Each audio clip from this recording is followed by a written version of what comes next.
Bloqa dəstək üçün sualların izahına davam edirik. Qeyd edim ki, biz YouTube postunda bir sorğu paylaşmışdıq. Orada daha çox blok sınaq kitabından suallar istənilmişdir və eyni zamanda 25 may 2025-ci il birinci cəhd imtahanının sualları da istənilmişdir. Bu sual da birinci cəhd imtahanının sualıdır.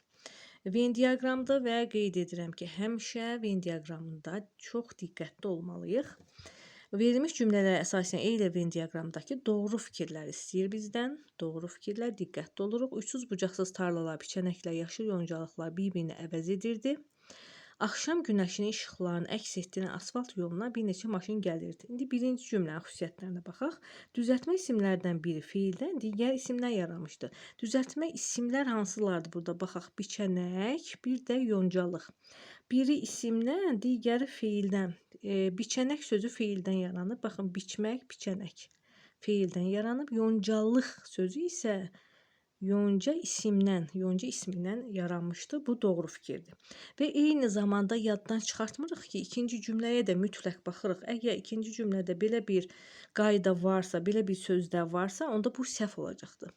Axşam günəşin işıqlarını əks etdirən asfalt yoluna bir neçə maşın gəlirdi. Biz burada görürük ki, ümumiyyətlə düzəltmə isim yoxdur. Ona görə biri götürürük, bir doğrudur. Əgər biz tez cavabı tapmaq istəyiriksə, onda aşağıdakı cümlələrdən bir olmayanları çıxırıq, ikisini çıxdıq. İndi ikinci cavaba baxaq. İkinci cavabda yenə birinci sualına əlaqəlidir. Sadə və düzəltmə sifətlə işlənmişdir.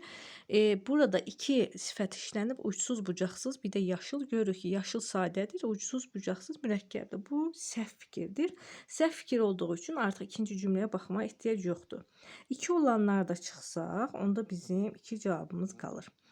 3. Hal şəkilçili isimlər cəm şəkilçisi də qəbul etmişdir.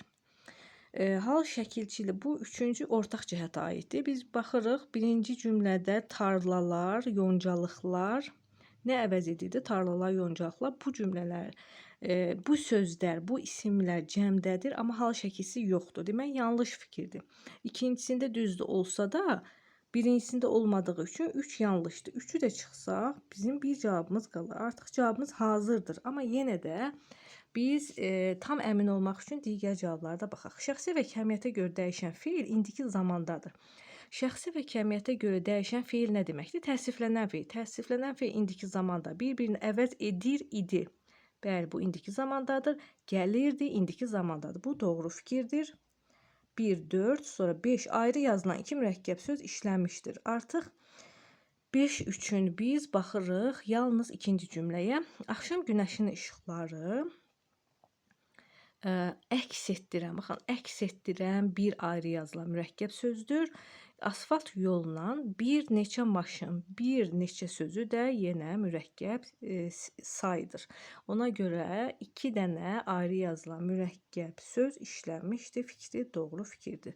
Və yenə də birinci cümləyə baxsaq, uçsuz bir dənə burada mürəkkəb söz var, uçsuz-bucaqsız. Yox, bir də əvəz edirdi sözü var, amma 2 dənə yoxdur. Uçsuz-bucaqsız defislə yazılıb. Ona görə 5-ci qayda ancaq ikinci cümləyə uyğundur, doğrudur. Sifət və zərf işlənməmişdir. 6-cısı. Bu da yenə ikinci cümlədən axtarırıq. Bu cavab artıq biraz çaşdırıcı cavabdır. Məsəl üçün, sifət və zərf. Baxın, burada asfalt sözü ilə axşam sözü var. Uşaqlar çaşdıracaq. Biz bilirik ki, axşam sözü həm isim, həm də zərf olur. Əgər nə vaxt sualına cavab versəydi, axşam sözü zərf olacaqdı. Amma burada deyir, axşam günəşi. Axşam günəşi deyəndə axşam sözü isimdir. Zərf yoxdur, doğrudur. Asfalt sözü də sifətləşmiş isimdir. Asfalt yol. Bu sözdə isim olduğu üçün bu cavabımız da doğrudur. Yəni, ikinci cümlədə sifət və zərf işlənməmişdir. Yenə birinci cümləyə baxaq görək. Orada da olmamalıdır ki, daha doğrusu orada həmin cavablarda yoxdursa, onda ortaq fikir olacaq. Amma biz bilirik ki, burada bayaq baxmışdıq, uçsuz-bucaqsız və yaşıl sözlər, sifətlər var. 6 da tam doğru olduğu üçün biz cavabımızı tapa bilirik. 1, 4, 5, 6. Bu da oldu D bəndi.